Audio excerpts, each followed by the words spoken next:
Hello students, welcome to my YouTube channel easy learning. इस video में हम BEGS 183 की बुक जिसका नाम है राइटिंग एंड स्टडी स्किल्स, इसके फोर्थ यूनिट के फर्स्ट मोस्ट इम्पॉर्टेंट क्वेश्चन पर डिस्कशन करेंगे। हमारा ये यूनिट है द बेसिक्स ऑफ राइटिंग, और इससे पहले मैं इस बुक के 3 यूनिट की वीडियोज अपलोड कर चुकी हूँ। अगर आपने वो नहीं देखी तो प्लीज चैनल के प्लेलिस्ट में जाकर आप वो भी देखिए। इस वीडियो में हम फोर्थ यूनिट लेंगे। वीडियो स्टार्ट करने से पहले मैं आपसे कहना चाहती हूँ, अगर आपने मेरी वीडियो को मेरे चैनल को सब्सक्राइब नहीं किया तो प्लीज मेरे चैनल को सब्सक्राइब करें, वीडियो को लाइक करें, शेयर करें एंड कमेंट सेक्शन में बताएं कि आपको वीडियो कैसी लगी। एंड अगर आपको नोट्स चाहिए तो आप व्हाट्सएप पर कांटेक्ट कर सकते हैं, व्हाट्सएप नंबर मैं डिस्क्रिप्शन में डाल दूंगी। तो चलिए वीडियो स्टार्ट करते हैं। फर्स्ट क्वेश्चन है हमारा इस यूनिट का, what are the different types of writing. तो राइटिंग के कितने तरह के टाइप्स होते हैं वो हम इस क्वेश्चन में डिस्कशन करेंगे। हमारे यहाँ पर राइटिंग के काफी सारे टाइप्स होते हैं, वो हम एक एक करके डिस्कस करेंगे। फर्स्ट टाइप है हमारा राइटिंग का नरेटिव राइटिंग। मैं पढ़ूंगी, पढ़ने से ही आप बहुत इजी लैंग्वेज में लिखा हुआ है, पढ़कर ही आपको समझ आ जाएगा। Narrative writing is a storytelling in written form. It captures a journey or a part of it from the start to the very end. मतलब कि जो नरेटिव राइटिंग होती है वो एक स्टोरी टेलिंग की तरह होती है, जिसमें एक जर्नी होती है स्टार्टिंग से लेकर एंड तक that it has a beginning, interval, and ending. It can be a description of a real life incident from the life of the author or any other individual or thing that author has written about it. तो जो narrative writing होता है वो किसी भी author की life journey हो सकती है, या फिर किसी और दूसरे इंडिविजुअल की लाइफ जर्नी हो सकती है, फिर किसी भी चीज के बारे में जो है ऑथर लिख सकता है नरेटिव राइटिंग। इसके एग्जाम्पल आ जाते हैं short stories, novels, presentation, speeches, creative essays, memories. तो ये सब नरेटिव राइटिंग के एग्जाम्पल्स हो गए। सेकंड जो हमारा राइटिंग टाइप है वो है डिस्क्रिप्टिव राइटिंग। तो descriptive writing is one of those style of writing where the author writes about every aspect of events, person और place they are describing in detail. तो डिस्क्रिप्टिव राइटिंग जो होता है वो एक ऐसा स्टाइल होता है जिसमें ऑथर हर एक एस्पेक्ट के बारे में लिखता है। कोई भी इवेंट हो गया उसका हर एस्पेक्ट के, पर्सन के, प्लेस के बारे में लिखता है और वो डिटेल में लिखता है। This is to make the reader feel as if they are actually present there. कोई भी इवेंट हो गया उसके बारे में ऑथर जो है इतने अच्छे तरीके से पूरा डिस्क्राइब करता है, तो इसलिए हम इसको डिस्क्रिप्टिव राइटिंग भी कहते हैं। इसमें पूरा अच्छे से डिस्क्राइब किया जाता है पूरी डिटेल में, और जब वो कोई भी जो रीडर्स होते हैं उसको पढ़ते हैं तो उन्हें ऐसा लगता है कि वो एक्चुअली में उस जगह पर प्रेजेंट है जहाँ जिस इवेंट की बात वो हो रही है, या फिर उस प्लेस पे, या फिर उस पर्सन के बारे में बात हो रही है, तो उन्हें ऐसा लगता है कि वो उस पर्सन के साथ है या फिर उस प्लेस पर है। It paints a picture with words in the readers mind. तो राइटर जो होता है वो तरह से लिखता है कि रीडर के माइंड में एक पिक्चर बन जाती है, वर्ड्स पिक्चर बनती है वर्ड्स के थ्रू। The author includes smile and similes and metaphor. तो ऑथर जो होता है डिस्क्रिप्टिव राइटिंग में सिमिलीज एंड मेटाफर्स का यूज करता है, और इसका एग्जाम्पल है poetry, fictional stories, journals, copy writing, narrative, non fictional E T C. तो ये इसके एग्जाम्पल हो जाते हैं। थर्ड टाइप है हमारा expository writing. Expository writing aims to explain or educate its readers about a particular topic। तो expository writing का जो है एक एम होता है, और वो एम ये होता है कि वो रीडर को जो है एक पर्टिकुलर टॉपिक के लिए जो है वो उसको एजुकेट करते हैं पर्टिकुलर टॉपिक के बारे में। The style of writing is written to answer question the interested reader might have about the subject that is being about in the text।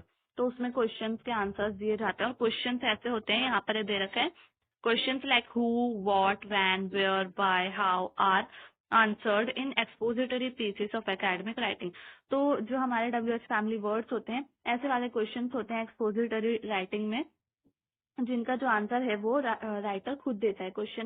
Her question का आंसर राइटर खुद देता है, जैसे कि who, what, when, where, how are, ये सारे हमारे WH family words होते हैं। तो इन ये जो है एक्सपोजिटरी राइटिंग में राइटर शामिल करता है, फिर उसके बाद इन्हीं क्वेश्चन के आंसर्स देता है। एग्जाम्पल है इसमें टेक्स्ट बुक्स हो गई, मैनुअल्स हो गए, हाउ टू आर्टिकल्स, टेक्निकल और scientific writing, editorial writing, recipes, blogs, etc। तो क्वेश्चन भी, ये जो एक्सपोजिटरी राइटिंग होता है इसमें राइटर क्वेश्चन भी खुद ही करता है और आंसर भी खुद ही देता है, ताकि जो उसका रीडर है वो अच्छे से समझ सके। नेक्स्ट टाइप है हमारा राइटिंग का परसोसिव writing. Persuasive writing is the style of academic writing where the author aims to make the reader side with the thought or idea being conveyed in the text.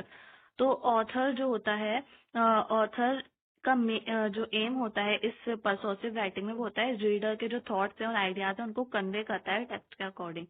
This style of writing is subjective in nature, wherein it's actually best that the author uses their personal feelings or emotions to further convince the readers of a thought or an idea. तो जो ये वाला writing type होता है परसोसिव writing, ये subjective nature का होता है और इसमें जो ऑथर होता है, जो ऑथर है जैसे कि लिखने वाले जो होते हैं उसको ऑथर बोलते हैं, फिर राइटिंग जो कहने वाला होता है राइटर, वो जो है अपने पर्सनल फीलिंग्स और थॉट से अपनी पर्सनल फीलिंग्स हो गए और थॉट्स हो गए, इमोशंस हो गए, उससे कन्विंस करता है रीडर को, रीडर के थॉट्स और आइडियाज को. इसमें आ जाता है एग्जाम्पल हमारे editorial opinion pieces in newspapers, essay, cover letter, sales writing, reviews, advertising. तो ये जो परसोसिव राइटिंग होता है इसके माध्यम से हम कह सकते हैं, इसके थ्रू जो वो होता है राइटर, वो अपने जो रीडर्स होते हैं, जो उसके रीडर्स होते हैं उनको कन्विंस करता है अपने थॉट्स और आइडियाज से और उनके आइडिया को और उनके थॉट्स को. अब फिफ्थ पार्ट है creative writing. Creative writing is a style of writing where the author is expected to break free from the shackles of already existing writing structures. The aim is surprise the reader by storytelling in a completely new way. Creative writing is the art of making things up. तो creative writing में नई चीजों के बारे में बात की जाती है. जो राइटर्स होते हैं वो नई चीजों के बारे में लिखते हैं. वो जो है अपने जो रीडर्स होते हैं उनको एक तरीके से सरप्राइज कर देते हैं. वो इतना अच्छे तरीके से लिखते हैं. Creative writing is the art of making things up. एक आर्ट होती है creative writing. In the present time creative writing is an asset in the professional world and cognitive can give an upper hand to an individual applying in a relevant field. तो creative writing में biographies आ जाती हैं, screen writing, script writing, flash fiction, creative non fictional. तो ये सारी चीजें जो होती हैं वो हमारी क्रिएटिव राइटिंग में आ जाती हैं. सिक्स्थ पार्ट है राइटिंग स्टाइल का, poetic writing. It is a style of writing where the writer uses rhyme, rhythm and matter to convey a story or idea. तो जो पोएटिक राइटिंग होती है उसमें राइटर राइम का, रिदम का, matter का यूज करते हैं. It is a broad style of writing which can be used in fiction. तो इसमें जो है फिक्शन का भी यूज किया जाता है. जैसे इसके एग्जाम्पल हो जाते हैं novels, poetry, plays, short stories, etc. अब नेक्स्ट हमारा लास्ट टाइप है राइटिंग का, writing type technical writing. Technical writing is all about writing on a special point that a factual and logical और about a specific purpose.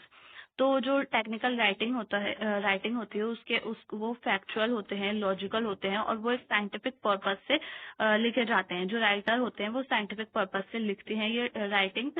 It is a precise in nature using facts and figures that are objective and non emotive in nature.